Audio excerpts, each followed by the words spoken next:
अभी मुझे आप ये बताओ कि ये डाइवोर्स आपको कैसा लगता है कि लेना चाहिए नहीं लेना चाहिए?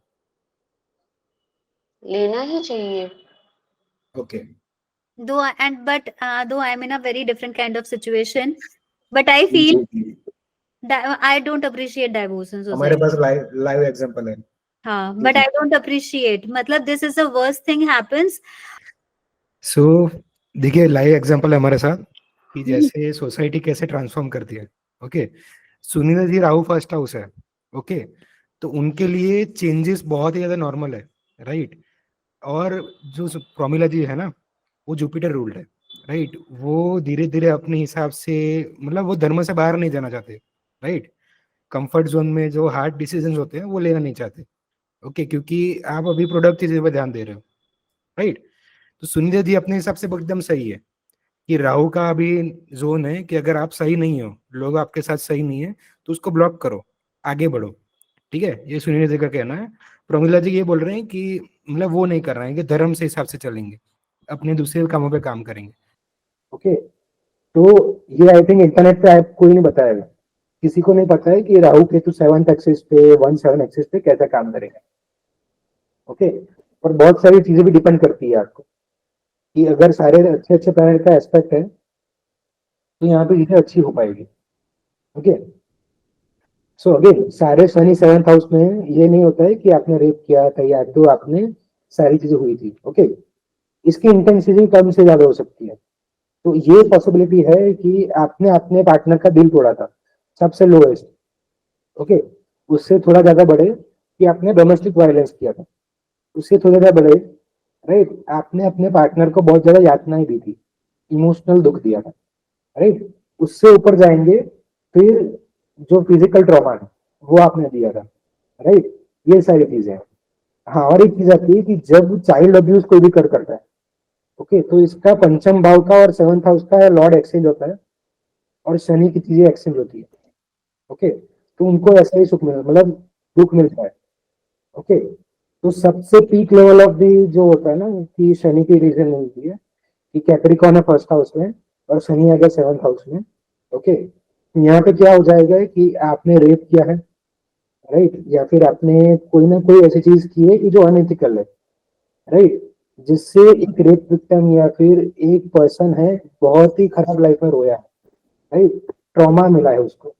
ओके। तो ये शनि 7th हाउस का पीकेस्ट कर्म है कि आपने पास्ट लाइफ में अगर ऐसा किया है तो आपको 7th हाउस में शनि मिलेगा।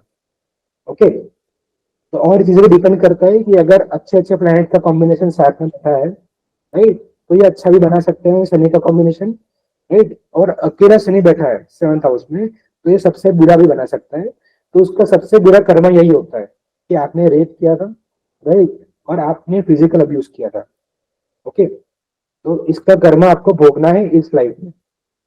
आपको बहुत सारे लोग आपको डाउन करके जाएंगे, बहुत सारे लोग आपको नीचा दिखा के जाएंगे, और हो सकता है कि आपको इस लाइफ में रेप झेलना भी पड़ेगा, आप विक्टिम बनोगे। ठीक है। तो यही चीज है। ओके। देखो, मैं जनरलाइज नहीं कर रहा हूँ कि रेप होना सही है, राइट, या रेप विक्टिम बनना सही है।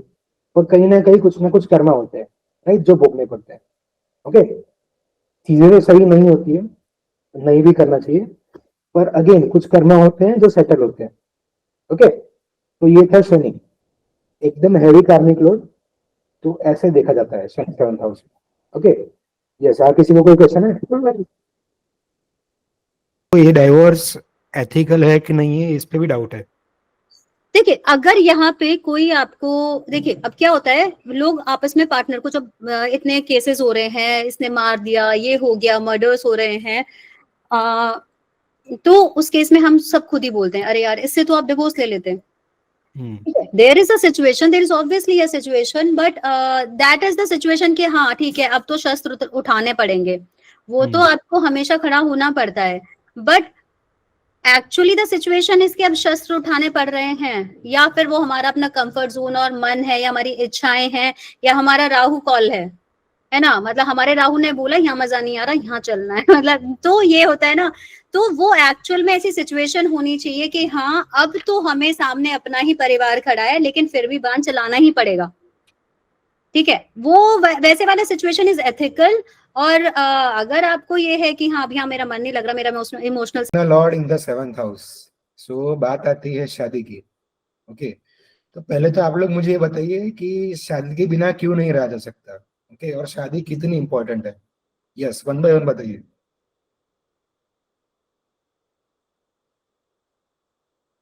क्योंकि पार्टनर से भी बहुत सारे कार्मिक सेटलमेंट्स होते हैं, सबसे ज्यादा intense Karma comes from relationships. Is that?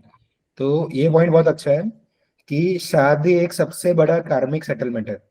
Okay, Pramila जी आप बताइए।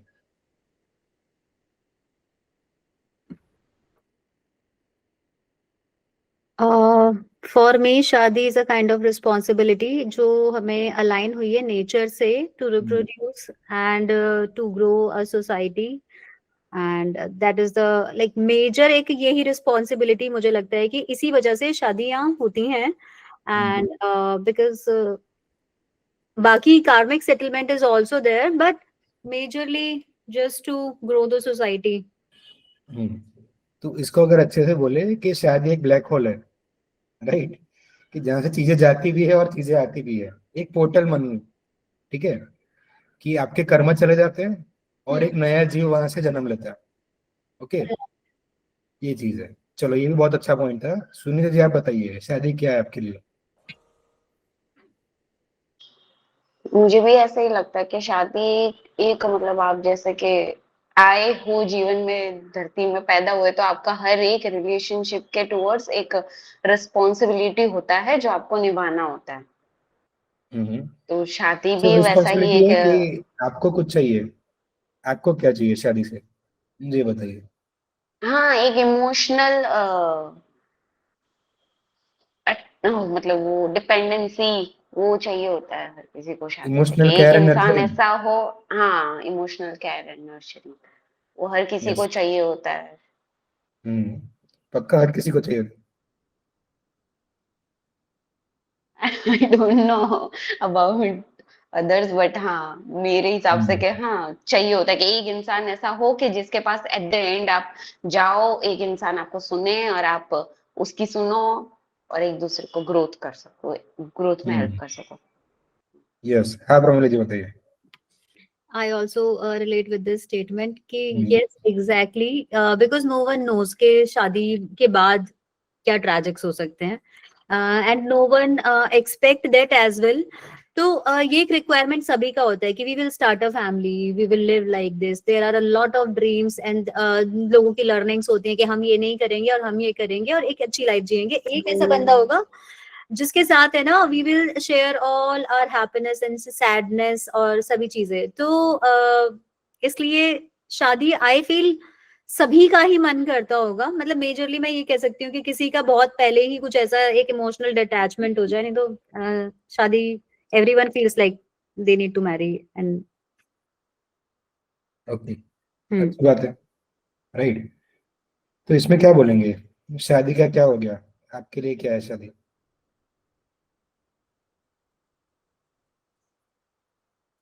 a Pramila safe ji. space if goes well or a haunted house if doesn't goes well.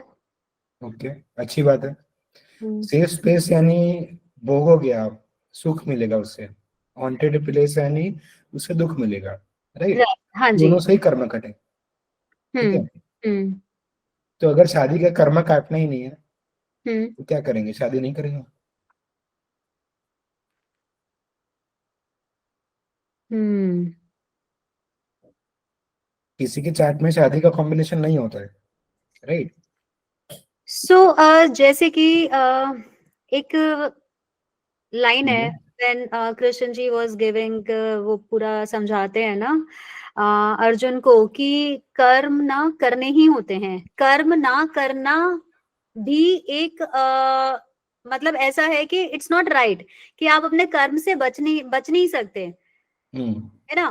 तो कि मतलब शादी ना करके भी आप क्या कर रहे हो, आप इधर आप है ना अपने जो पाप कर्म है या कुछ आपके बैड डेट्स है, आप उनको क्लियर करने से आपने क्या सोचा कि हम शादी नहीं करेंगे, हम ऐसे ही रहेंगे। तो मुझे लगता है कि ये कर्म ना करना हुआ। तो तो हम्म। कर्म ना करना अपने हाथ में है क्या। हर चीज को कुछ लोग है ना भगवान जी के ऊपर छोड़ देते हैं, ऐसे बोल के कि है ना, अच्छा ठीक है भगवान देखेंगे, होगा तो हो जाएगा। फिर जैसे मैं अपना एग्जाम्पल अगर यहाँ पे पोर्ट्रे करूँ, मैंने भी बहुत चीजों को ऐसे की, ठीक है देखा जाएगा, and I things are still lagging behind, there is no conclusion coming out of anywhere. But अगर मैंने यहाँ पे कर्म किया होता इमीडिएट कि है ना, अब ये है, then I have to do this, तो उसका एक रिजल्ट आता, रिजल्ट के बाद अगली चीज प्रोसेस होती। अभी कर्म ना करने से ये जो लूप होल है ये बढ़ता जाता है। तो मुझे लगता है कि चीजें और आगे का जो एक प्रोसेस है, हम उस पूरे प्रोसेस को डिले कर देते हैं। ओके, तो बात तो सही है। तो कर्म करना ना करना अपने हाथ में नहीं है, ये चीज यही है कि अगर आपको शादी की इच्छा हो रही है, क्योंकि आपके चार्ट में शादी के कर्म लिखे हुए हैं, ठीक है। अगर नहीं होती शादी तो नहीं होती इच्छा, राइट।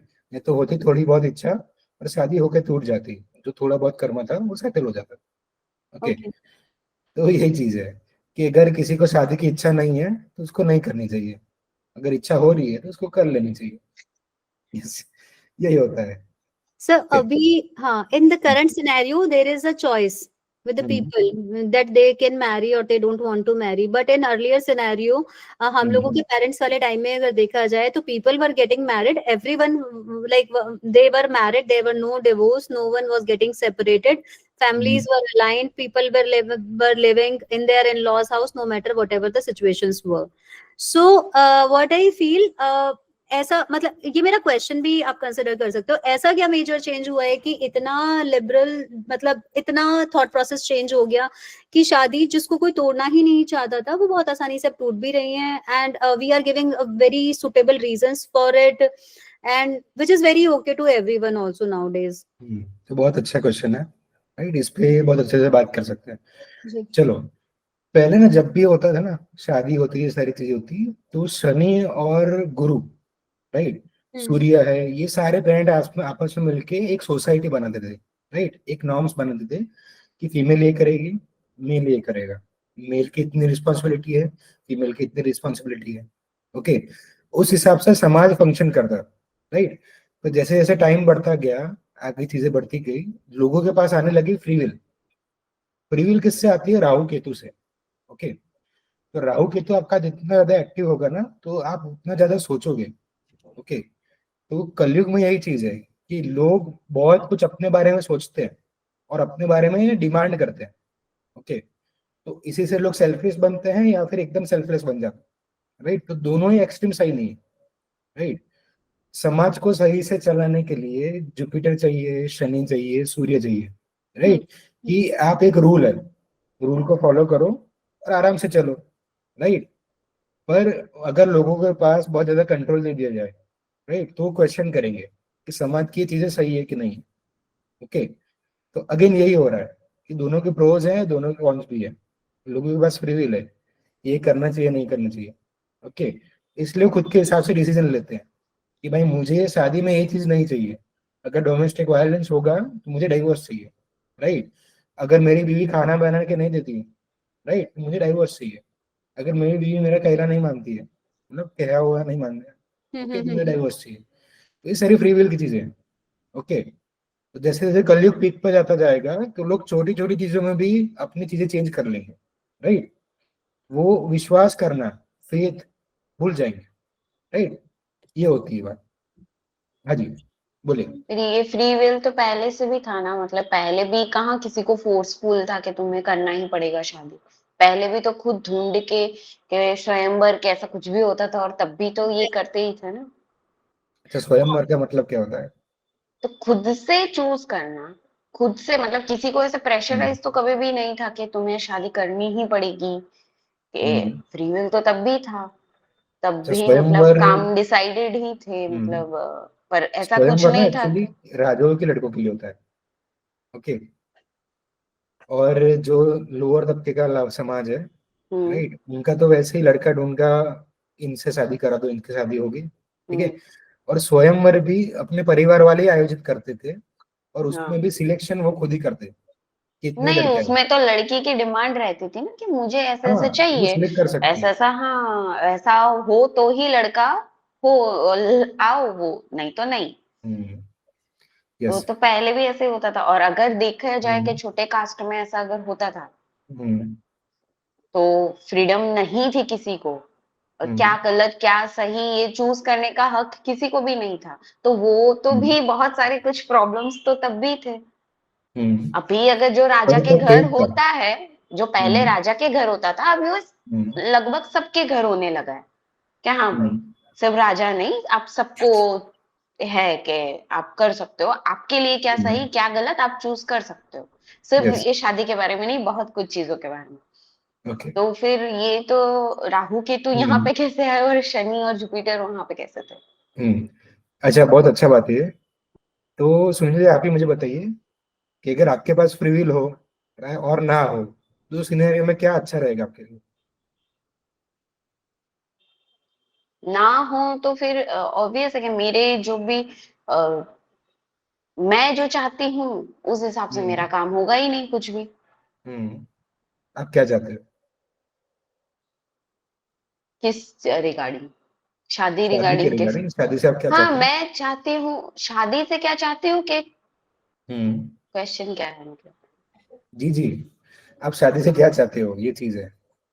हम्म, शादी से मैं वही चाहती हूँ कि एक ऐसा इंसान मिले कि जो मुझे हर एक उस पे सपोर्ट करे, कि मुझे पुश फॉरवर्ड करे एंड इमोशनली मतलब मेरे साथ रहे, ओके मैं भी सेम रहूंगी। अच्छा तो आपको बिना पूछे कोई भी लड़के से शादी कराई जाती हाँ, राइट तो क्या होता है? मुझे नहीं पता, वो दोनों ही चांसेस है, हो सकता है कि हाँ वो वैसा ही इंसान निकले, हम्म हो सकता है चांसेस के वो वैसा बिल्कुल ना निकले। अच्छा एक और चीज मैं आपको बोल रहा हूँ हाँ कि जो आपका डेस्टिनी पार्टनर होता है ना वही हाँ। आता है आपकी लाइफ में। ओके और पहले जब हमारे फैमिली सिलेक्ट करके चूज करते थे ना कि भाई हम्म घर देखा ये सारी चीज देखी सारे हम्म सारे क्राइटेरिया पे टिक हुआ कि इसके हम्म पास ये है ये है ये है ओके हम्म।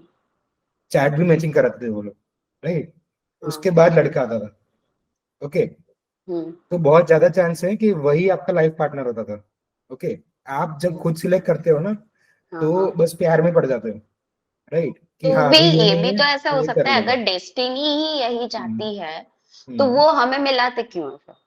हम तो ऐसे किसी से भी ऐसे यस रैंडमली क्यों मिल जाते हैं फिर? प्यार तो वही तो फर्क है। ऐसे रैंडम, मेरे चारों ओर हजार हम्म लोग हैं तो मैं ऐसी एक इंसान से ही क्यों प्यार करती हम्म तो वही फर्क है कि पहले के हूँ? टाइम में ये प्यार वाला कंसेप्ट इतना अच्छा था नहीं। ये प्यार क्या है फ्री विल है ठीक है। वे प्यार कृष्णा और शादी के राधा बाद से होता फिर था। कैसे प्यार किया? जी प्यार शादी के बाद होता था। ये समझ तो गया शादी उनकी तो हुई नहीं थी, किनकी? राधा और कृष्ण भगवान की। हाँ वो उनकी बात अलग है ना। तुम्हारी वो फिर वो कैसे ऐसा? खुद चैट लेके आए उनको पता है उनके चैट में क्या है ओके तो ये चीज है अच्छा, कि ये कुछ चीजें भगवान के लिए, फिर ये एक्सेप्शन होती बायस है। कर रहे हैं भगवान। अब यस अगर आप धरती पे आए, मनुष्य रूप में हम्म जन्म लिया, तो फिर हम्म आप ऐसे कैसे मतलब ठीक है, मैं अच्छा दोनों को ये बोलने दोनों देती एम्ब्रेस हूँ। कर रहे हैं हाँ हाँ। क्या क्या हो गया बोले बोले। शिल्पा आप पूछो पहले, मतलब मेरे मेरे क्वेश्चन है। हम्म ओके, मतलब क्वेश्चन नहीं है मेरा, so I think hmm again perspective जो हम्म बात हो रही है उस पे। Radha Krishna were awakened souls. I think people who are hmm awakened, they are beyond their karma, their destiny, their chart. हम्म तो उनको, even though they fell in love because of this, they hmm have some purpose. वो प्यार भी destined था कहीं ना कहीं, because they had the purpose to create an iconography of the yes love birds that were supposed to, you know, envision love for a lot of people in the world. However, उस love की purity उनको दिखानी थी. But unka love ka karma was not in sync with their life purpose. Ji Radha had a different purpose, Krishna had a different purpose. So love की purity का essence का lesson उनको देना था. और I think जो मेरा understanding है, and it is absolutely individual, कि कलयुग में because of this directional love, most of the people, because desire को love से equate किया जाता है, I think कलयुग में ये होना था. इसीलिए कहीं ना कहीं उन्होंने एक तो लव का प्योर फॉर्म बताया, दूसरा यस ये बताया कि अगर प्यार के लिए, धर्म के लिए अगर प्यार को छोड़ना पड़े, अगर कर्तव्य के लिए प्यार को छोड़ना पड़े तो छोड़ दो, which is exactly not happening in कलयुग. ठीक है, तो बिकॉज कलयुग की एनर्जी की रिक्वायरमेंट वो थी। यस, सतयुग में वो होता था because purity of energy was like that, Treta में भी होता था because purity of energy was like that, but Dwapar में और कलयुग में आते आते ये प्योरिटी डाइल्यूट होना शुरू हो गई। इसलिए सबको ये सिखाया गया कि भैया एनर्जेटिकली प्यार तो नहीं ढूंढ पाओगे, कार्मिक प्यार बहुत ज्यादा होगा, तो धर्म के हिसाब से चलना, प्यार छोड़ना पड़े तो छोड़ देना। I think this was the lesson they were trying to teach is what I feel. Yes. अच्छा, इसमें एक और एक चीज है, श्री कृष्ण की भी कथा की हुई कि वो सोसाइटी के नॉर्म से बहुत ही अलग थी, ठीक है। तो अब भी प्यार की बातें, लव मैरिज की बातें, आप यहाँ पे प्यार का सवाल ही नहीं उठाते अगर श्री कृष्ण और राधा का प्यार नहीं हुआ था, ठीक है। वैसे ही सोसाइटी अभी ऐसे ही चल रही होती कि मम्मी पापा डे के ढूंढ रहे हैं, राइट, और सारे सही से समाज में चल रहा है, ओके। यही चीज है कि आज आप मुझे क्वेश्चन पूछ पा रहे हो कि प्यार से, फ्री विल की चीजें से क्यों अलग ऐसे होती है, राइट। और प्यार की चीजें, प्यार का कंसेप्ट इसलिए आया क्योंकि श्री कृष्ण और राधा है, राइट। उन्होंने ग्राउंड ब्रेकिंग चीजें की और ये फ्री विल वाला कंसेप्ट लाया क्योंकि कलयुग आप समझ रहे हो, ये चीज है जी। सुनते जी। Yes, I was having the similar perspective what Shilpa shared that हम क्या होता है कि we all are souls, सबने मतलब कृष्ण ने, राधा ने, उन्होंने भी जन्म ही लिया है, but they are here with a different kind of perspective, different kind of purpose, और हम लोग यहाँ पे जिस पर्पस से हैं, we are here to like हमारा लाइफ का पर्पस ही वो नहीं है हम। और जितना इजीली हम ऐसे लोग काफी बार राधा कृष्ण को नाम को लेते हैं रिलेशनशिप्स के लिए, बट जितना इजीली उन लोगों ने, दोनों ने ही रिस्पॉन्सिबिलिटी के लिए या अपने चीजों को जितना एक दूसरे के साथ डिटैच्ड होके भी, एक दूसरे के लिए डिवोट होके भी, मतलब डिटैच्ड भी थे, डिवोटेड भी थे, पर अपनी अपनी रिस्पॉन्सिबिलिटी का फुलफिलमेंट किया है उन्होंने। तो that is the particular kind of lesson I feel के लेना चाहिए एग्जैक्टली, इंस्टेड कि हमें किसी से भी प्यार क्यों हो जाता है, क्यों हो जाता है। What I feel, we are not utilising our free wills appropriately. But मुझे ऐसा लगता है कि जैसा कि भगवान, आप दोनों ने बोला कि उनका पर्पस था लाइफ में, हम सबका भी पर्पस है लाइफ में। जैसे कि भगवान श्री कृष्ण ने भी, मैं उनसे हमारा कंपेयर बिल्कुल नहीं कर रही हूँ, ऑब्वियस है, वो जो भी मतलब है वो भगवान ही है, ओके। तो मैं बस ये बोलना चाहती हूँ कि हमारा भी लाइफ का पर्पस होगा। जैसे भगवान अगर श्री कृष्ण चाहते तो रुक्मिणी जी को उठा के भगा के लेके नहीं शादी करते, प्यार के लिए लड़ना होता भी है, बट कब, वही आपका पर्पस क्या है लाइफ में। दोनों का, राधा का अलग था, कृष्ण भगवान का अलग था, तो दोनों अलग अलग अपार्ट हो गए। तो सेम मैंने ऐसे देखा है हमारे लाइफ में भी, बहुत लोगों के लाइफ में ब्रेकअप्स हुए हैं, अपार्ट हो गए हैं लाइफ में, वो लव के लिए नहीं लड़ पाए। कोई लोग लव के लिए लड़ रहे हैं, उनको पाया, कोई लोग लव के लिए नहीं लड़ते, वो अपना जो भी पर्पस है वो देखते हैं। तो मुझे लगता है कि सेम ही थिंग है, कि हम भी सेम ही चीज कर रहे हैं। सेम हमारा पर्पस क्या है हमें पता है कहीं ना कहीं, और हमारा वो डेस्टिनाइड ही है कि इसीलिए ही तुम्हें शायद, इसीलिए शायद भगवान श्री कृष्ण को पहले राधा मिले, उसके बाद नहीं हुआ पर छोड़ दिया, फिर रुक्मिणी जी से, मतलब जो भी हुआ, रुक्मिणी जी को भगा के लेके आए और शादी किया। उन्होंने वहां पे भी तो बोला ही था कि लड़ना पड़ता है प्यार के लिए। ओके, अच्छा। तो वही चीज तो हम भी करते हैं कहीं ना कहीं। वही है कि सोसाइटी में ना कोई रिफॉर्म्स लेके आते, ठीक है, कि ये प्रथा चल रही है, मुझे ये नहीं माननी, मेरी कोई फ्री विल अलग है, ठीक है, मैं सोसाइटी से बाहर जाके कुछ काम करना चाहता हूँ, राइट, उसके लोग बहुत विरोध करते हैं, उसकी आलोचना होती है, ठीक है। अभी मुझे आप ये बताओ कि ये डाइवोर्स आपको कैसा लगता है कि लेना चाहिए नहीं लेना चाहिए? लेना ही चाहिए। Okay. Though I'm in a very different kind of situation, but I feel that I don't appreciate divorce in society. हमारे पास live example है। हाँ, but I don't appreciate, मतलब this is the worst thing happens। और I have always heard कि अगर आपकी life में एक रिलेशनशिप ब्रेक हो रहा है ना, समझो आप रिलेशनशिप्स के लिए नहीं बने, फिर आपको लाइफ पर्पस सर्च करना चाहिए। तो मेरा थॉट प्रोसेस ये है कि अगर कुछ भी ऐसा एंड हो रहा है तो थोड़ा सा, बिकॉज मैं अपने एग्रेशन में हूँ, मुझे पता है मैंने किस जोन में आके I took that decision, but what I feel is अगर मुझे एक आइडिया होता कि हाँ मेरे को अपना थोड़ा सा मेंटल सेटलमेंट कर लूँ ना, मैं कम पे सेटल हो जाऊं तो फैमिली रन करती रहेगी, एंड इन मेन टाइम मैं अपने मेजर लाइफ पर्पस की तरफ थोड़ा बढ़ सकती हूँ कि मैं कुछ और देखूं कि मैं क्या है, मैं वहां पे दिमाग लगाऊं, इंस्टेड मैं यहाँ पे ओवर थिंकिंग कर करके डिप्रेशन में जा रही हूँ. सो व्हाट आई सॉरी, हाँ, बट अगर आप ऐसे एक कार्मिक रिलेशनशिप में फंसे हुए हो कि आपको डेली टू डेली लाइफ में इतना प्रॉब्लम्स हो रहा है कि आप अपने लाइफ पर्पस ढूंढ ही नहीं पाओगे. आप भले अपने आप को डाउन में सेटल कर दो कि थोड़ा कम एक्सपेक्टेशंस रखो, बट आप अपने आप को ही चेंज कर दे रहे हो, तो आप अपना लाइफ पर्पस कैसे ढूंढ पाओगे? आपके विदाउट वही एनर्जी पे नहीं जाओगे तब तक. तो ट्रांसफॉर्मेशन तो तब भी हो रहा है ना. वही तो है ना ट्रांसफॉर्मेशन, कि आप एक इंसान के साथ रह के अगर आपका कार्मिक, ये मेरा थॉट है, सॉरी, ये, हाँ, तो मैं ऐसा सोचती हूँ कि अगर आप, हाँ, एक एनर्जी, नेगेटिव एनर्जी के साथ आप रह के, कि आपके लिए वो एनर्जी नेगेटिव इम्पैक्ट कर रहा है, कि आपके एनर्जी को डाउन कर रहा है, तो आप सेम एनर्जी लेवल पे नहीं आ पा रहे हो, तो आप अपना लाइफ पर्पस नहीं ढूंढ पाओगे. आपको एक पॉजिटिव, कि आपका जितना एनर्जी लेवल है जो लाइफ पर्पस ढूंढने का, वही एनर्जी लेवल आपको सर्च करना पड़ेगा. अब वैसे इन्वायरमेंट में आपको रहना पड़ेगा. That is the whole purpose of whole theory of detachment is you get attached with the perspective कि लोग आपके बारे में क्या बोल रहे हैं, क्योंकि हमें सोशली भी सेटल होके रहना बहुत इम्पोर्टेंट है.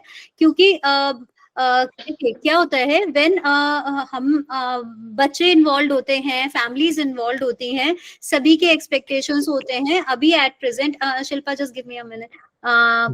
सो मुझे ऐसा लगता है हम चीजों से रहते रहते डिटैचमेंट अगर सीख लें कि अच्छा ठीक है मुझे ये चीज बॉदर कर रही है, ओके राइट, हाँ, अरे करो, कंप्लीट करो, ये जरूरी है. जी जी कंप्लीट करो.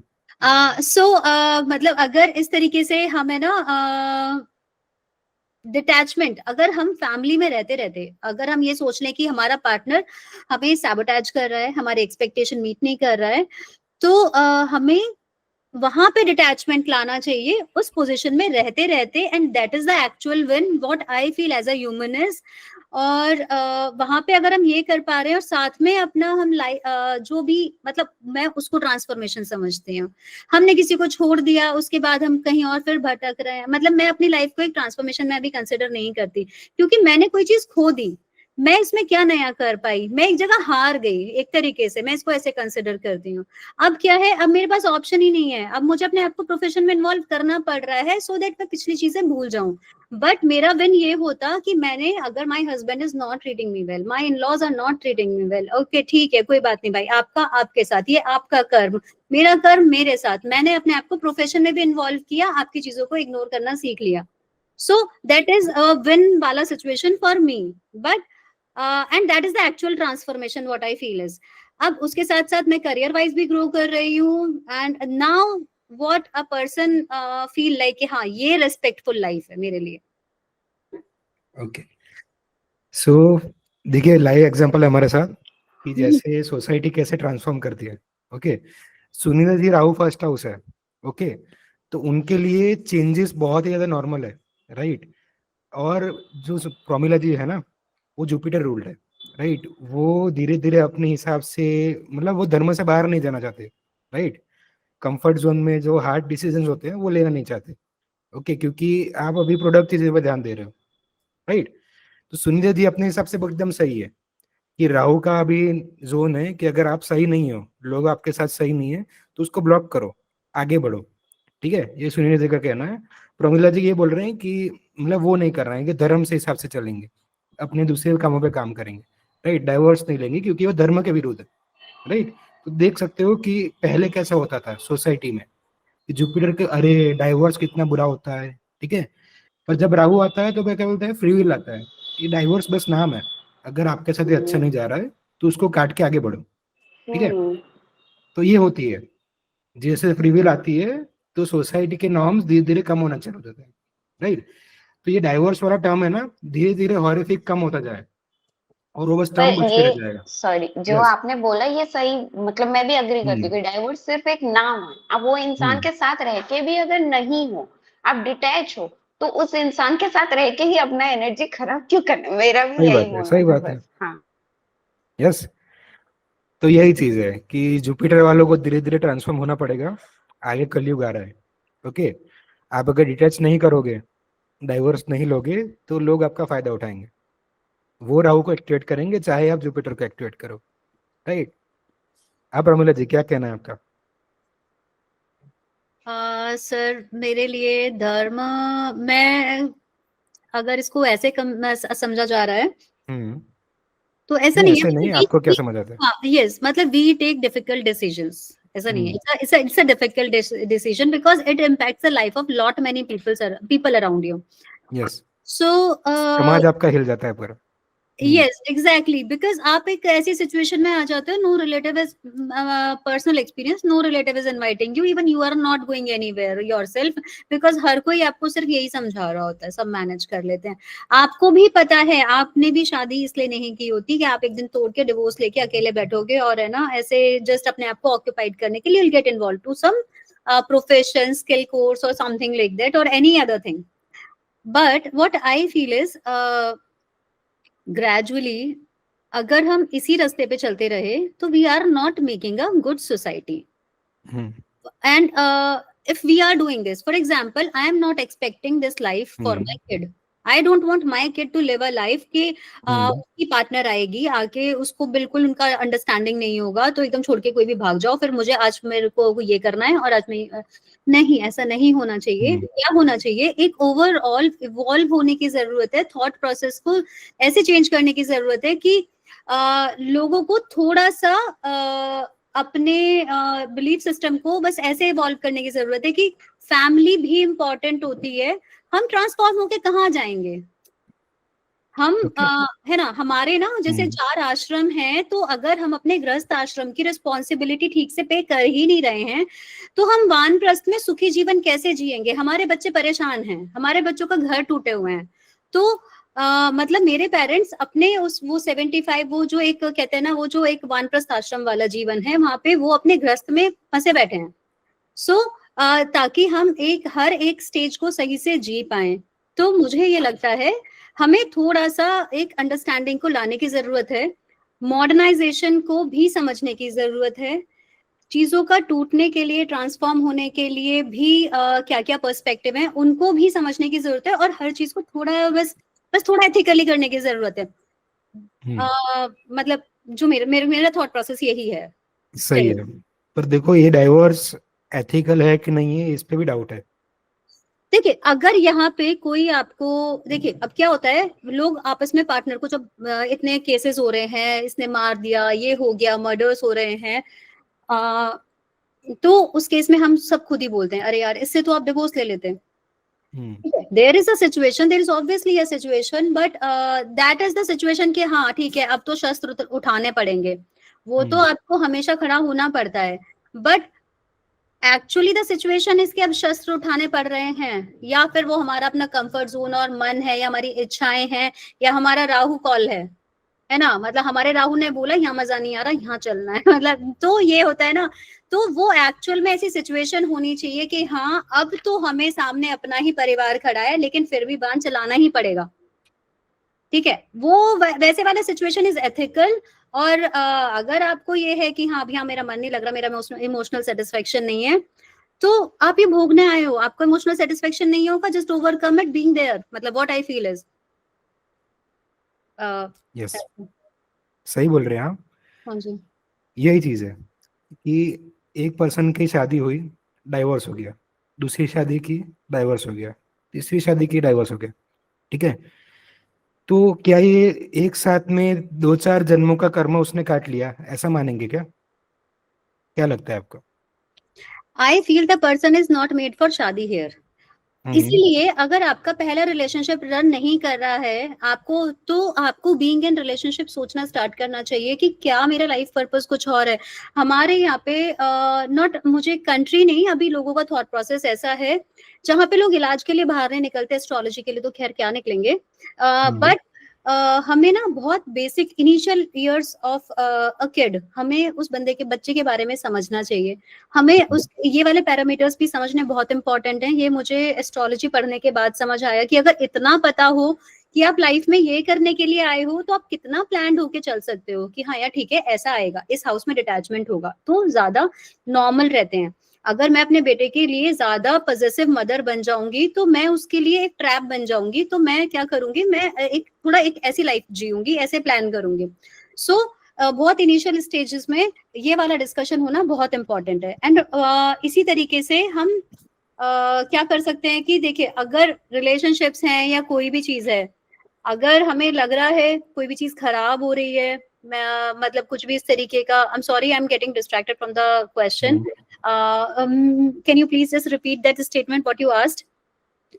अच्छा, मैंने आपको ये पूछा था हम्म, कि एक पर्सन का एक और डाइवोर्स हुआ, राइट, मल्टीपल, हाँ, दूसरी बार डाइवोर्स हुआ, तीसरी बार डाइवोर्स हुआ, राइट? राइट। तो इसमें हो सकता है क्या 2-3 जन्म के जो कर्म है एक ही बार में काट लिए? देखिए, ये क्या होता है ना, जो मेरी अंडरस्टैंडिंग हुई, इतना थोड़ा भी मैंने अगर पढ़ा है और मेरी समझ सही है, तो मुझे ये लगता है जब तक हम लेसन नहीं ले लेते हैं तो चीजें रिपीट होती रहती है। अगर हमने पहली ही शादी से एक लेसन ले लिया होता कि भाई तुम शादी के लिए नहीं बने हो, तुम्हें क्या करना है, तुम्हें पढ़ाना है, तुम्हें क्या करना है, तुम्हें सेवा करनी है किसी की, तुम्हें ओल्ड एज होम खोल के है ना, वहाँ पे ना थोड़े बुजुर्ग लोगों की सेवा कर लो, बच्चों के लिए डे केयर खोल के चलो, बच्चों की सेवा, बच्चों के साथ एंजॉय कर लो, तुम्हें अगर हैप्पीनेस ही चाहिए, ठीक है।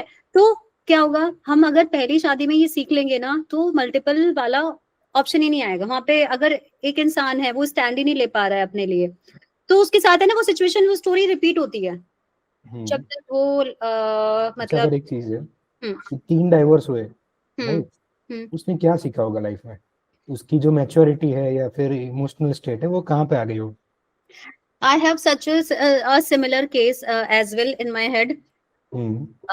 So that person was like, उसका पार्टनर के साथ तो बहुत एक्सपेक्टेशंस हैं कि है ना, मुझे ऐसा पार्टनर मिलना चाहिए, द पार्टनर इज वेरी मतलब एक कॉर्पोरेट लाइफ हो एकदम, है ना, presentable partner, like a trophy partner जिसको कंसिडर किया जा सकता है।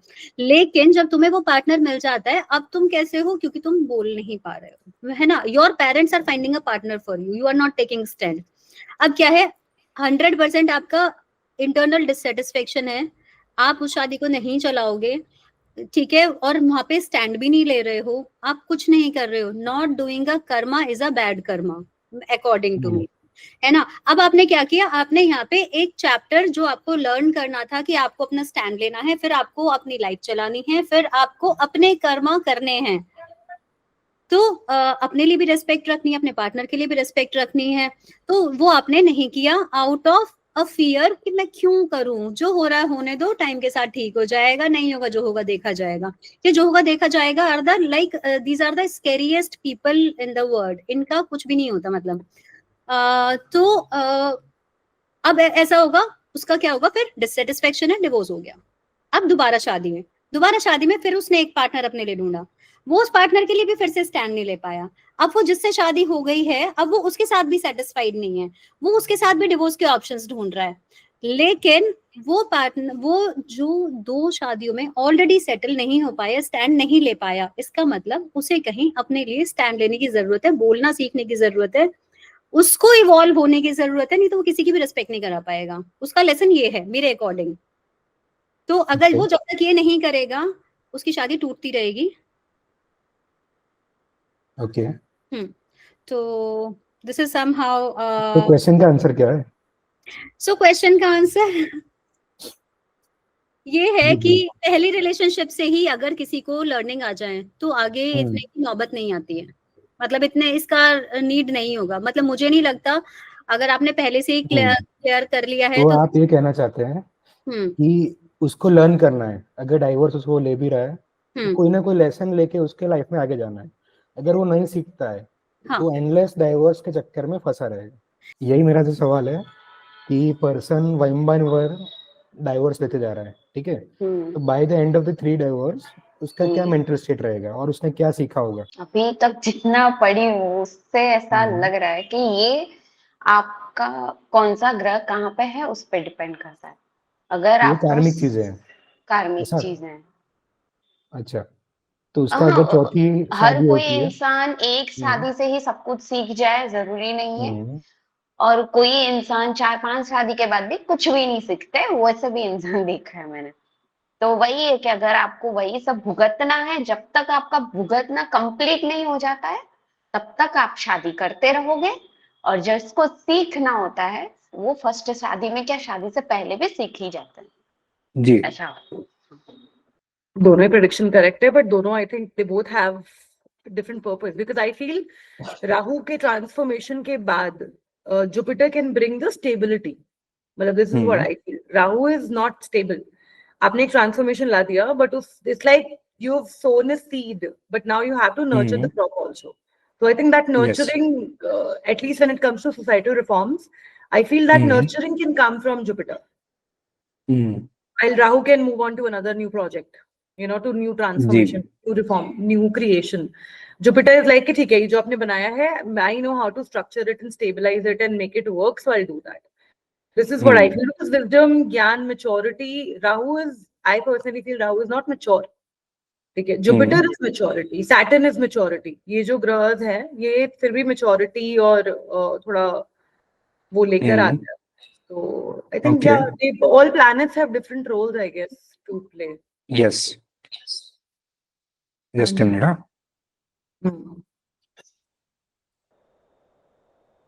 अच्छा, और एक बात है, श्री कृष्ण का भी राहु बहुत ही प्रोमिनेंट, उनका चार्ट भी उठा के देखोगे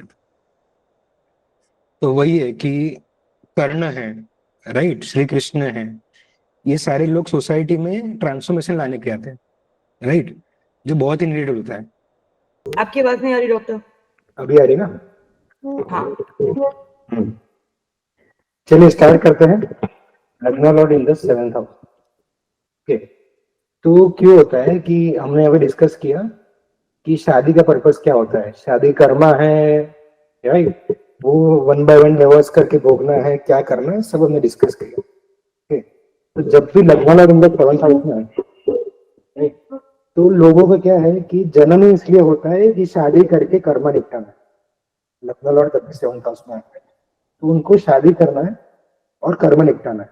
तो बहुत ही ज्यादा हाई चांसेस है कि पिछले जन्म में उनका कोई लव रिलेशनशिप आधा छोड़ गया, राइट, या फिर एक लव स्टोरी पूरी नहीं हुई, राइट, या तो कोई पार्टनर जल्दी मर गया या तो किसी की अननेचुरल डेथ हो गई, राइट, कोई लाइफ पार्टनर की।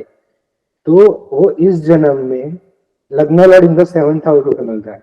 ओके, और इनमें बहुत सारे कॉम्बिनेशन हैं, शनि मिल जाए 7th हाउस में, राहु मिल जाए 7th हाउस में, केतु मिल जाए, राइट, ऐसे ही 1st हाउस में। तो इनका पास्ट लाइफ में कोई ना कोई कनेक्शन हो, राइट, कि अपने पार्टनर के साथ शादी करके अपने हिसाब से अपनी जो पास्ट लाइफ की जो स्टोरी थी वो पूरी करेंगे, राइट। और जब भी लग्न लॉर्ड 7th हाउस में आएगा तो ये पर्सन लव मैरिज ही करेगा। ओके, ये फिक्स है, क्योंकि शादी वो खुद के हिसाब से, खुद की चॉइस से करेगा, उसको पसंद आना चाहिए, राइट, तब जाके शादी। ओके, तो पहले बात करते हैं लग्न लॉर्ड अलग अलग प्लैनेट्स होते हैं तो कैसे काम करेगा। अगेन यहाँ पे बेनिफिट्स आ जाएंगे, तो कैसे काम करेगा कि आपको शादी से सुख भोगना है। अगर बेनिफिट्स आ जाते हैं तो आपको शादी में दुख भोगना है। ओके, तो ये डिपेंड करता है कि आपने अपने लाइफ पार्टनर के साथ पिछले जन्म में क्या किया था, उनको यातनाएं दी थी, पीड़ा दी थी, तो इस जन्म में आपको लग्न lord 7th house as a malefic मिले, राइट। पर अगर आपको यातनाएं दी गई थी या तो आपकी लाइफ अच्छी नहीं रही, राइट, कुछ आपके कर्म बच गए थे कि जो शादी के थ्रू आपको इस जन्म में एग्जीक्यूट करना है, तो आपको लग्न लॉर्ड बेनिफिट मिलेगा, वो भी 7th हाउस में। ओके, तो मैलेफिक से पहले स्टार्ट करते हैं। राहु है, तो राहु जब भी 7th हाउस में आ जाएगा ना, तो वो क्या बोलेंगे कि वो एक्सप्लोर करके बहुत ही चूज करके एक स्पेसिफिक पार्टनर सेलेक्ट करेगा, राइट। तो राहु लॉर्ड है, तो अगेन एक्वेरियस होगा असेंडेंट। ओके, तो अगेन ये शनि वाला पर्सन है। ओके, तो जब भी राहु 7th हाउस में आ जाएगा लग्न लॉर्ड बन के एक्वेरियस 1st हाउस में, तो ये बहुत सारे लेसन है इसकी लाइफ में। ओके, तो शनि के लेसन होंगे, तो शनि जहाँ पे चार्ट में बैठा होगा वो राहु के साथ मिला के वो स्पेसिफिक हाउस के साथ एक लेसन देंगे, राइट। तो जब भी आप एक्वेरियस असेंडेंट है और राहु आ जाता है 7th हाउस में, ओके, तो ये पर्सन के लाइफ में मल्टीपल ब्रेकअप्स होने हैं, राइट। ब्रेकअप्स नहीं हुए हैं तो 1 से 2 सगाई तो टूटनी है, राइट। और सगाई भी नहीं टूटी है तो या तो 1 से 2 ब्रेकअप्स होने हैं या तो डाइवोर्सेस होने हैं, राइट। वो हो के उसको एक परफेक्ट पार्टनर मिलता है, राइट, क्योंकि राहु ना एक्सप्लोर है। और एक चीज है, आप ना जब भी अलग अलग डाइवोर्सेस के थ्रू जाते हो और अलग अलग रिलेशनशिप्स के थ्रू जाते हो तो आपको पता चलता है कि शादी में क्या करना चाहिए, क्या नहीं करना चाहिए, राइट। अपनी कौन सी चॉइसेस फुलफिल करवानी है और क्या डिमांड करना है, राइट। ये सारा एक्सपीरियंस आपको रिलेशनशिप्स के थ्रू जाके, ब्रेकअप्स के थ्रू जाके, सगाई टूटने के बाद, डाइवोर्स होने के बाद ही पता चलता है, राइट। और आपके जो पास्ट लाइफ का जो कर्मा है वो इसी लेवल पे जाके आके कंबाइन होता है, ठीक है। ये चीज होती है कि जब भी राहु 7th हाउस में आ जाएगा और एक्वेरियस है, ओके, तो उनके लाइफ में ये ब्रेकअप्स, सगाई टूटना, डाइवोर्स होना कुछ ना कुछ हद तक होता ही है, ताकि वो मैच्योरिटी पा पाए और जो पास्ट लाइफ का जो पार्टनर है उससे कनेक्ट हो पाए, राइट। उसके बाद उनकी लाइफ बहुत अच्छी जाती है, ओके। तो आगे बात करते हैं केतु की। तो केतु का क्या होता है 7th हाउस में, जब अगेन केतु जब भी 7th हाउस में है तो उसका लग्न लॉर्ड केतु 7th हाउस में है, तो 1st हाउस में होगा स्कॉर्पियो और केतु आ जाएगा 7th हाउस में, ओके। तो ये सीधा सीधा ये बोलता है कि आपको ट्रांसफॉर्म होना है अपने पार्टनर को पाने के लिए, राइट। तो खुद ट्रांसफॉर्म कैसे भी हो जाता है, गलत गलत रिलेशनशिप में जाके, राइट। पर केतु का रिलेशन ऑब्सेशन से नहीं है। राहु का कैसा था कि उसको कुछ चीजें दिखी इसलिए वो रिलेशनशिप में गया, राइट। पर केतु का क्या होता है कि उसको कुछ चीजें नहीं दिखी, बहुत ही सिंपल सा पर्सन है, उसके साथ वो रिलेशन में गया, राइट। और उसकी चीजें ऐसे ही होती है कि चलो कुछ नहीं ये पर्सन है, उसके साथ रिलेशन में चला गया, राइट। वो टूट जाती है चीजें, ओके। तो अगेन बहुत ही ज्यादा कॉम्प्लिकेटेड चीज है, क्योंकि जब केतु 7th हाउस में है तो राहु ऊपर होगा 1st हाउस में, राइट। और जब राहु 7th हाउस में होगा तो केतु का 1st हाउस, ओके। तो ये दोनों राहु केतु के चेंजेस इंटरचेंज होते रहेंगे, कभी तो ये खुद पे डिजायर बढ़ाएगा, कभी एक पार्टनर के लिए डिजायर बनाएगा, राइट। तो यही चीज है कि कभी आप खुद के बारे में सोचोगे तो पार्टनर के बारे में नहीं सोचोगे, जब पार्टनर के बारे में सोचोगे तो खुद के बारे में नहीं सोचोगे, ओके। तो ये चीज है कि है तो सारा बहुत सारा कार्मिक डेब्ट, राइट। कर्म आपको बहुत सारे निपटाने हैं और रिलेशन के थ्रू ही निभाना है, राइट। तो जब भी आ जाता है ना केतु 1st हाउस में और राहु 7th हाउस में, सॉरी अभी मम्मी केतु की बात करें, ओके। केतु 7th हाउस में आ जाता है और स्कॉर्पियो होता है 1st हाउस में, ओके। तो इनको 1 से 2 ही प्रॉपर रिलेशनशिप होते हैं जो बहुत लंबे चलते हैं, राइट। मतलब मोस्ट प्रोबेबली बोले तो एक ही होता है कि जो बहुत लंबा चलता है और वो जाके टूट जाता है और बहुत ही गंदा ब्रेकअप होता है। गंदा यानी कि इमोशनली आदमी खत्म हो जाता है, राइट। और उसका रीबॉर्न होता है, ओके, क्योंकि अगेन स्कॉर्पियो है, खुद को मारना पड़ेगा अगर आपको रिलेशनशिप में वापस जाना है, राइट। तो ये तो पहले रिलेशनशिप किया और खुद को इतना गंदा ब्रेकअप होता है, इमोशनली इतनी खराब स्थिति होती है कि ये पूरा खत्म हो जाते हैं इमोशनली। इनका अंदर अगर 1% भी इमोशन बचे है ना, वो सारे खत्म हो जाते हैं, अंदर तक सारी चीजें टूट जाती है जब केतु होता है 7th हाउस में, ओके। और उसके बाद वो हील होते हैं और हील होने के बाद उसको एक सही पार्टनर मिलता है, ओके। पर एक चीज है कि तो जब भी 7th हाउस में होता है ना, तब ये हीलिंग वाले फेज से जब निकल रहे होते हैं तभी उनके लाइफ में सही पार्टनर आता है। और वो पार्टनर बेचारा भी आके बहुत ही सारा सफर करता है कि भाई ये पर्सन को तो कोई फीलिंग्स ही नहीं है, राइट। ये पर्सन तो लाइफ में मेरी कोई वैल्यू नहीं करता, राइट। पर वो बहुत सौम्य होता है, वो फिर भी उसके साथ टिका रहता है, पर इवेंचुअली जाके वो भी जब कोल्ड हो जाता है सेम लेवल पे, तब जाके चीजें आगे एग्जीक्यूट हो पाती है, ओके। तो ये आई थिंक इंटरनेट पे आपको कोई नहीं बताएगा, किसी को नहीं पता है कि राहु केतु 7th एक्सिस पे 1-7 एक्सिस पे कैसा काम करेगा। तो ये रहस्य है उसके पीछे, ओके। तो ये बात हो गई राहु और केतु की। आगे हम बात करते हैं मार्स की। अगेन 1st हाउस में एरीज है या फिर स्कॉर्पियो है, यस। तो मार्स का भी ना थोड़ा थोड़ा केतु जैसा है।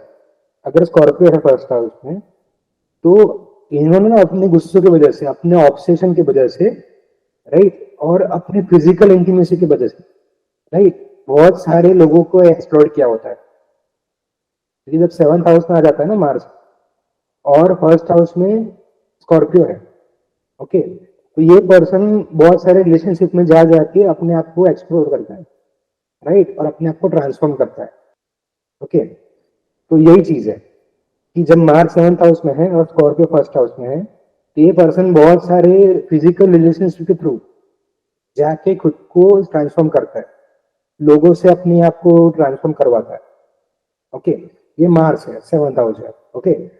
पर जब जाके एक सही रिलेशनशिप उसको मिलता है, तो उसके साथ ही बहुत ही अच्छी इंटीमेसी होती है और उसकी लाइफ बहुत ही अच्छी जाती है लाइफ में, ओके। ये चीज हो गई। आगे बात करें, आगे क्या होगा, चलो जुपिटर की बात करते हैं। जुपिटर क्या बोलेगा कि 7th हाउस में जुपिटर है, ओके। तो जब भी 7th हाउस में जुपिटर है, अगेन सजिटेरियस आ जाएगा या फिर पाइसेस आ जाएगा। जब सजिटेरियस है और जुपिटर 7th हाउस में आ गया, ओके, तो पहले तो पर्सन बहुत ही ज्यादा धार्मिक है। वो ऐसा ही बोलेगा कि मैं एक ही शादी करूंगा, एक ही रिलेशनशिप करूंगा, और फिजिकल इंटीमेसी भी शादी के बाद, ठीक है, पूरा धर्म से रूल, राइट, और सादगी बाद में टूटेगी भी नहीं, राइट, और इनके लिए प्योर जॉय है शादी, ओके। पर अगेन सामने वाला पार्टनर कैसा आता है इस पर डिपेंड करता है। प्लस जब भी सजिटेरियस है पर्सन का असेंडेंट और जुपिटर 7th हाउस में जाता है, तो ये ड्रीम लाइफ है, ड्रीम शादी की लाइफ है। शादी का जो हाईएस्ट सुख है तो यही भी मिल सकता है, ओके। सुख शादी का कैसे मानेंगे, पर्सन पे डिपेंड करता है कि ब्लिस है, राइट, शादी से उनको आंतरिक आनंद आता है, राइट, कि हाँ ये पर्सन है मेरे लाइफ में और मुझे बहुत ज्यादा सुख है और कुछ चाहिए मुझे लाइफ में, और कुछ चाहिए नहीं मुझे लाइफ में, मेरे लाइफ में सेटिस्फेक्शन है, वो आनंद है, राइट, सदाबहार वाली स्टेट है, वो जुपिटर आ जाता है जब भी लग्न रोड बन के 7th हाउस में आ जाए। अगेन अगर पाइसेस है 1st हाउस है और उसका लॉर्ड जुपिटर 7th में आएगा, तो क्या हो जाएगा कि पर्सन एक स्पिरिचुअल पार्टनर ढूंढ रहा होता है, राइट। ऐसा पर्सन चाहिए कि जो यूनिवर्स के बाहर उसको दिखा पाए, राइट, क्योंकि अगेन पाइसेस पोर्टल है, मीन राशि है, जो मीन राशि की ऐसे राशि होती है, एक राशि का जो मुंह होता है दूसरी की पूंछ को देखता है, इट्स पोर्टल है। तो कुछ ऐसी साधनाएं होती है ना कि जो शादी के बाद पॉसिबल होती है, जो कपल करते हैं, राइट। तो ये जुपिटर पाइसेस का लॉर्ड जब बनता है, जब पाइसेस 1st हाउस में और लग्न लॉर्ड जुपिटर 7th हाउस में आ जाएगा, तो शादी के बाद की जो साधनाएं हैं, राइट, कि जो अलग पोर्टल में लेके जाती है, अलग डायमेंशन में लेके जाती है, राइट, ये सारी चीजें पाइसेस हिस्से में लिए है और जुपिटर 7th हाउस में अपने पार्टनर के साथ होती है। सारी साधनाएं जो वैवाहिक जीवन के बाद होती है, राइट, ये सारी चीजें पाइसेस में होती है और जुपिटर उसका लग्न और 7th हाउस में आ जाएगा, ओके। ये जुपिटर है। आगे बात करें सैटर्न की, चलो जब भी सैटर्न आ जाएगा ना, तो ये बहुत ही ज्यादा कार्मिक लोड लेके आएगा, ओके। सैटर्न क्या बोलेगा कि आपने ना अपने पार्टनर के साथ बहुत ज्यादा बुरे हालत किए, अपने पार्टनर पे डायरेक्ट डोमेस्टिक वायलेंस किया था, राइट, और जो लोग फिजिकल अब्यूज करते हैं ना, रेप करते हैं, उनको भी सैटर्न मिलता है 7th हाउस में, राइट। क्यों उनको इमोशनल सारे इतने सारे ब्रेकअप झेलने पड़ते हैं, क्यों सारी लड़कियां उनको डंप करके जाती है, क्यों सारी लड़कियां उनको इतना सारा पेन देके जाती है, ऐसे क्यों होता है? क्योंकि कहीं ना कहीं उन्होंने 7th हाउस की चीजें जो है कि लाइफ पार्टनर के साथ, राइट, या लड़कियों के साथ, मतलब आप फिजिकल इंटीमेसी भी करते हो ना, तो भी 7th हाउस को एक्टिवेट करते हो, ओके। अगर आप वो सही नहीं करते, वो सारी चीजें शनि रिकॉर्ड करता है, इसलिए आपको शनि एज अ सजा मिलेगा 7th हाउस में। आपकी शादी हमेशा लेट होगी, आप सारा रिलेशनशिप से एक्सप्लोर करोगे, आप अलग अलग दर दर की ठोकरें खाओगे, ये पार्टनर की ठोकर खाई, ये पार्टनर की ठोकर खाई, ये शादी नहीं चली, ये डाइवोर्स हो गया, राइट, ये सारी चीजें हुई आपकी लाइफ में। अब वो आंसू रोओगे, राइट। अगर पास्ट लाइफ में अगर आपने रेप किया है या फिर अपने पार्टनर ने बहुत सारे दुख दिए हैं अपने पार्टनर को, आपके पार्टनर जितना रोया है ना, आपकी आपसे जो रेप विक्टिम जितना रोया होगा ना, उतने आंसू आप रोओगे, और बल्कि उससे ज्यादा रोओगे। और रोने के बाद आपका शनि का सारा कर्मा सेटल होगा और उसके बाद आपको लाइफ पार्टनर मिलेगा, राइट। और वो लाइफ पार्टनर फिर आपको स्टेबिलिटी देगा लाइफ में, फिर भी आपको जो इमोशनल नर्चरिंग चाहिए, वो सुख चाहिए, वो तो नहीं मिलेगा। ओके, और बहुत सारी चीजें भी डिपेंड करती है आपको, कि अगर सारे अच्छे अच्छे प्लैनेट का एस्पेक्ट है तो यहाँ पे चीजें अच्छी हो पाएगी। ओके, सो अगेन सारे शनि 7th हाउस में ये नहीं होता है कि आपने रेप किया था या तो आपने सारी चीजें हुई थी। ओके, इसकी इंटेंसिटी कम से ज्यादा हो सकती है। तो ये पॉसिबिलिटी है कि आपने अपने पार्टनर का दिल तोड़ा था, सबसे लोएस्ट। ओके, उससे थोड़ा ज्यादा बढ़े कि आपने डोमेस्टिक वायलेंस किया था, उससे थोड़ा ज्यादा बढ़े राइट, आपने अपने पार्टनर को बहुत ज्यादा यातनाएं दी थी, इमोशनल दुख दिया था राइट। उससे ऊपर जाएंगे फिर जो फिजिकल ट्रॉमा है वो आपने दिया था राइट, ये सारी चीजें हैं। हाँ, और एक चीज आती है कि जब चाइल्ड अब्यूज कोई भी करता है, ओके, तो इसका पंचम भाव का और 7th हाउस का लॉर्ड एक्सचेंज होता है और शनि की चीजें एक्सचेंज होती है। ओके, तो उनको ऐसा ही सुख मिलता, मतलब दुख मिलता है। ओके, तो सबसे पीक लेवल ऑफ दी जो होता है ना कि शनि की रीजन मिलती है कि कैप्रिकॉर्न है फर्स्ट हाउस में और शनि आ गया 7th हाउस में। ओके, यहाँ पे क्या हो जाएगा कि आपने रेप किया है राइट, या फिर आपने कोई ना कोई ऐसी चीज की है कि जो अनएथिकल है राइट, जिससे एक रेप विक्टिम या फिर एक पर्सन है बहुत ही खराब लाइफ में रोया राइट, ट्रॉमा मिला है उसको। ओके, तो ये शनि 7th हाउस का पीकेस्ट कर्म है कि आपने पास्ट लाइफ में अगर ऐसा किया है तो आपको 7th हाउस में शनि मिलेगा। ओके, तो और चीजें भी डिपेंड करता है कि अगर अच्छे अच्छे प्लैनेट का कॉम्बिनेशन साथ में बैठा है राइट, तो ये अच्छा भी बना सकते हैं शनि का कॉम्बिनेशन राइट, और अकेला शनि बैठा है 7th हाउस में तो ये सबसे बुरा भी बना सकता है। तो उसका सबसे बुरा कर्म यही होता है कि आपने रेप किया था राइट, और आपने फिजिकल अब्यूज किया था। ओके, तो इसका कर्म आपको भोगना है इस लाइफ में। आपको बहुत सारे लोग आपको डाउन करके जाएंगे, बहुत सारे लोग आपको नीचा दिखा के जाएंगे, और हो सकता है कि आपको इस लाइफ में रेप झेलना भी पड़ेगा, आप विक्टिम बनोगे। ठीक है, तो यही चीज है। ओके, देखो मैं जनरलाइज नहीं कर रहा हूँ कि रेप होना सही है राइट, या रेप विक्टिम बनना सही है, और कहीं ना कुछ कर्मा होते हैं राइट जो भोगने पड़ते हैं। ओके, चीजें तो सही नहीं होती है, नहीं भी करना चाहिए, पर अगेन कुछ कर्मा होते हैं जो सेटल होते हैं।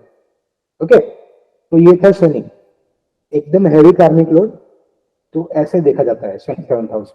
ओके, जैसा किसी को कोई क्वेश्चन है? शनि लग्न लॉर्ड ही होंगे तभी के नॉर्मल 7th हाउस में शनि होंगे तभी ऐसे ही होगा? लग्न लॉर्ड होगा ना तो ज्यादा इंटेंस होगा। ओके, नॉर्मल शनि है राइट, कि लग्न लॉर्ड नहीं है, तो छोटा मोटा कोई ना कोई दुख दिया है अपना पार्टनर को पास्ट लाइफ में। ठीक है, तो इसलिए थोड़ी शादी लेट होगी और पार्टनर भी आपको कोल्डनेस के जैसे ही ट्रीट करेगा राइट। तो अभी जो भोग रहे हो लाइफ में तो उसी का फल है, तो एंजॉय करो राइट। ओके, आगे बात करें मर्क्यूरी। अगेन वर्गो होगा फर्स्ट हाउस में या फिर जेमिनी होगा, उसका मर्क्यूरी आ जाएगा 7th हाउस में। ओके, तो अगेन इसमें क्या हो जाएगा कि आपके लाइफ पार्टनर के साथ में बस कम्युनिकेशन नहीं हुई थी राइट, और चीजें आगे चल नहीं पाई थी। ओके, इसलिए आप वो जो पार्टनर होते हैं या फिर कोई होते हैं ना कि जो फ्रेंड जोन करके छोड़ देते हैं राइट, पर उनके साथ चीजें होनी होती है पर हो नहीं पाती राइट। हम कुछ खराब चीजें ले लेते हैं, खराब डिसीजन ले लेते हैं, तो जिनके पास जो चीजें होनी होती है ना, फ्रेंड्स बन के छूट जाते हैं कुछ लोग राइट। कुछ लोग ऐसे होते हैं जिनके साथ बात बनते बनते छूट जाते हैं राइट, पर होनी होती डेस्टिनी है राइट, तो उनका कर्मा पेंडिंग रह जाता है राइट, और आपको मिलता है मर्क्यूरी 7th हाउस में एज अ लग्न लॉर्ड बन गया, या तो मर्क्यूरी या तो वर्गो का या तो जेमिनी का। वर्गो है ना, तो क्या होगा कि आप बहुत ही चूज करके आपके माइंड में ना एक चेकलिस्ट होगी कि मुझे ये चाहिए, मुझे ये चाहिए, मुझे ये चाहिए राइट, उस हिसाब से आप पार्टनर सिलेक्ट करोगे। ओके, अगर यहाँ पे जेमिनी है राइट, तो जेमिनी का क्या है कि मुझे टॉकेटिव पार्टनर चाहिए कि जो मेरी बातों को समझ पाए, मेरी बातों की डेप्थ को समझ पाए राइट।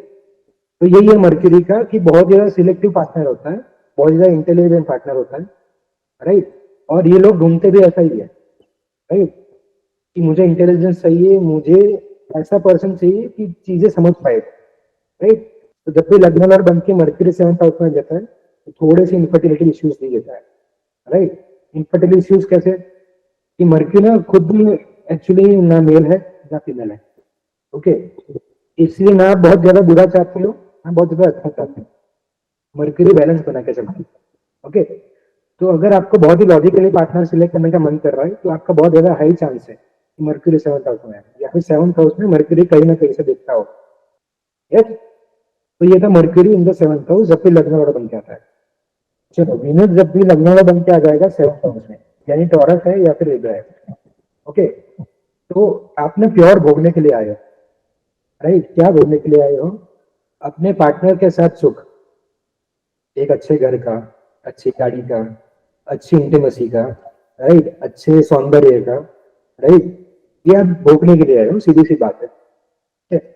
तो जब भी आता है ना वीनस तो उनकी लाइफ सबसे ज्यादा अच्छी होती है, right. Materialistically, intimately wise, right, intimacy बहुत अच्छी होती है, राइट। और जो मैट्रिक्स होते हैं ना शादी के कि हाँ ये होना चाहिए किसी में, शादी की लाइफ में ये होनी चाहिए, सारी चीजें ठीक होती है, हाँ पर एक चीज नहीं होती, उसको सुख नहीं होता इतना जो जुपिटर देता है। जुपिटर हमेशा हाईएस्ट है, राइट। जितने में ऐसा हो सकता है कि इंटीमेसी इतनी अच्छी ना हो पर जितना भी होगा उसमें सेटिस्फैक्शन होगा, पर वीनस में ऐसा नहीं होगा। वीनस में बड़ी बड़ी चीजें चाहिए रहेगी और उनको मिलेगी भी, इसलिए सेटिस्फैक्शन नहीं आएगा, ठीक है। चलो आगे बात करते हैं चंद्रमा।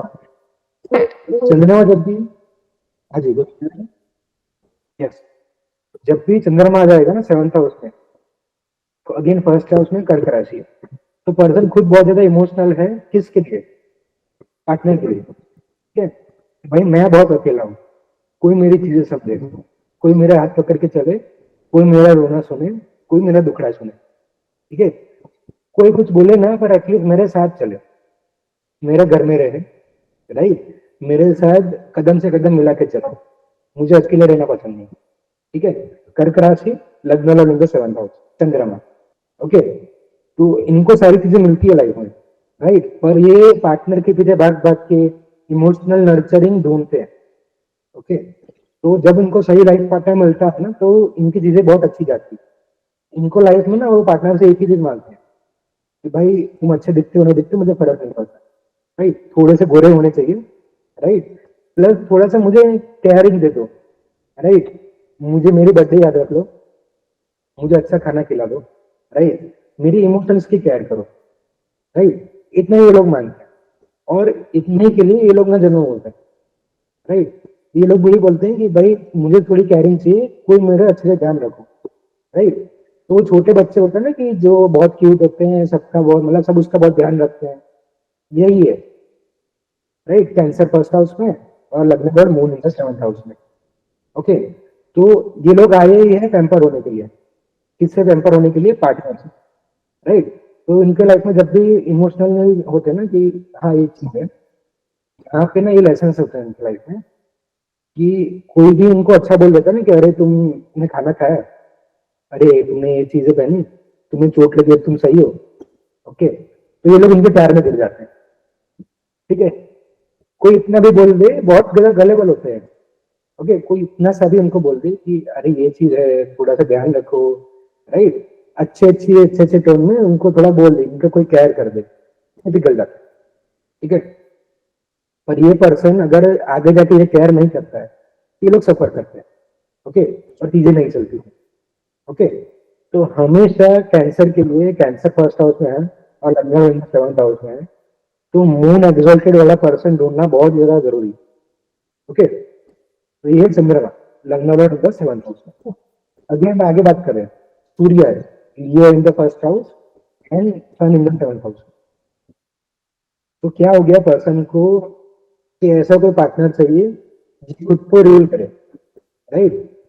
एक ऐसी मतलब सेवक जैसी मेंटालिटी होती है, राइट, कि खुद ही बहुत ज्यादा बहुत पावरफुल है और उनको खुद का पावर, खुद का पार्टनर ना उससे भी ज्यादा ऊपर चाहिए। मतलब ऐसा सिचुएशन है कि खुद बहुत ज्यादा इंडिपेंडेंट लेना है, राइट। मुझे लाइफ में ये भी करना है, मुझे लाइफ में ये भी करना है, या फिर ये भी चीजें करनी है, राइट। मुझे मेरा लाइफ में बिजनेस बनाना है, बहुत ज्यादा ऊपर लेके जाना है, पर मेरा बिजनेस पार्टनर या तो मेरा लाइफ पार्टनर मेरे से बहुत ज्यादा ऊपर होना चाहिए, राइट। उसका स्टेटस वो राजा होना चाहिए, ये चाहिए लाइफ।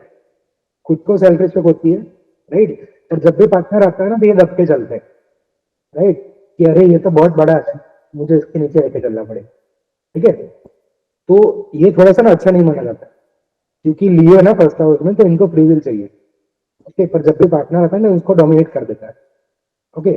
तो ये फिर झुक के चलते हैं, दब के चलते हैं, तो आगे इनकी लाइफ ना अच्छी नहीं हो जाती, और इसमें डाइवोर्स के चांसेस रहते हैं, राइट। कि अगर ये कॉम्प्रोमाइज नहीं करते हैं, हाँ अगेन सुनीता जी, राहु अच्छा है तो डाइवोर्स डिमांड करेंगे, ठीक है, तो चीजें नहीं चलेगी, ओके।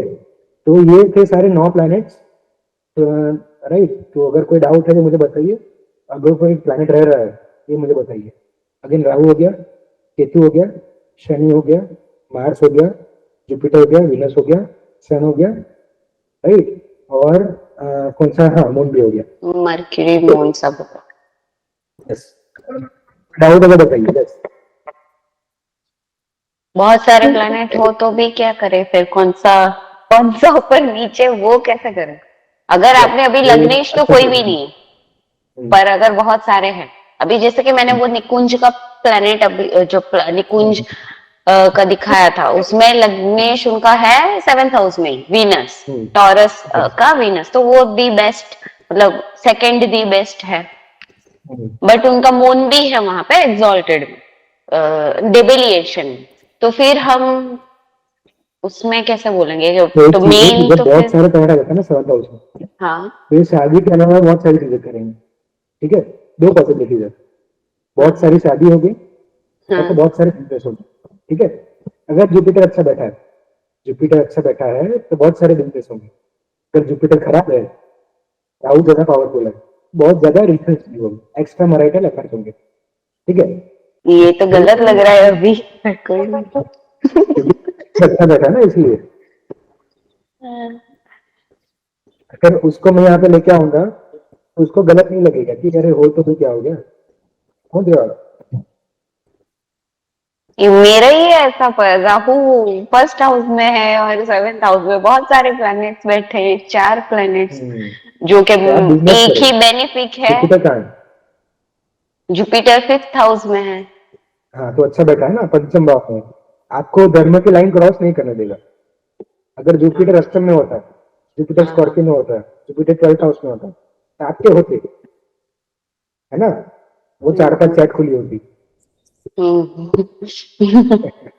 है ना। डॉक्टर एक क्वेश्चन है, जी जी।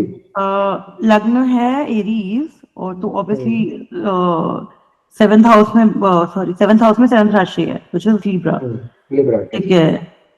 वो बैठ यानी कि Venus is sitting in the 12th house with moon and with Pisces, और पाइसेस का जो लॉर्ड है जुपिटर वो 6th हाउस में बैठा है और रेट्रोग्रेड में, अनकंफर्टेबल पोजीशन में। तो इसमें क्या 2 कंडीशन है, या तो बहुत अच्छे साधक है, राइट, साधना अगर बहुत अच्छी चल रही अगर है, साधक नहीं है, दारूबाज है, तो फिर हाँ ये चीज है। राहु देखो, दारू देख रहे हो तो राहु देखो और शनि देखो। राहु 8th किसी हाउस, जो अल्कोहलिक को देखना हो तो राहु देखना है, और Rahu 8th house, Rahu 8th house में। शनि कहाँ है? क्या शनि कहाँ पे है? शनि 10th हाउस में। राहु इंद्र स्कॉर्पियो हो गया ना, तो अगेन दारू हाँ, राहु स्कॉर्पियो में है, क्या है? शनि शनि 10th हाउस में है, राहु स्कॉर्पियो में। हाँ, राहु जब भी स्कॉर्पियो में होगा तो दारू बंद, ठीक है, लग्न में। और अष्टम ये भाव अच्छा, में, हाँ जी ओके ठीक है। ठीक है। और मोस्ट प्रोबेबली अगर वो सेकंड हाउस में हुआ तो फिर अष्टम भाव में, वो तो 100% होगा। सेकंड हाउस में हुआ या अष्टम भाव में, ओके ठीक है, समझ गई। यस। मतलब वही राहु केतु है, एक और जो चीज है। सेकंड एट एक्सिस पे अगर राहु या केतु आ रहा है तो। Yes yes. हाँ, अच्छा, और एक चीज है, इनका वीनस चंद्रमा है 12th हाउस में, और इनका वीनस बैठा है 12th हाउस में विद मून। यस, है ना। तो इसमें क्या बोलेंगे कि ये ऐसी लाइफ में एक लड़की आएगी, राइट, जो इसको स्पिरिचुअलिटी में लेके जाएगी, और जब तक नहीं आती है तब तक वो दर बदर की ठोकर खाता रहेगा। अच्छा, ठीक है। और वो लड़की इसको स्पिरिचुअलिटी सिखाएगी, राइट, और वो इससे पहले मर जाएगी।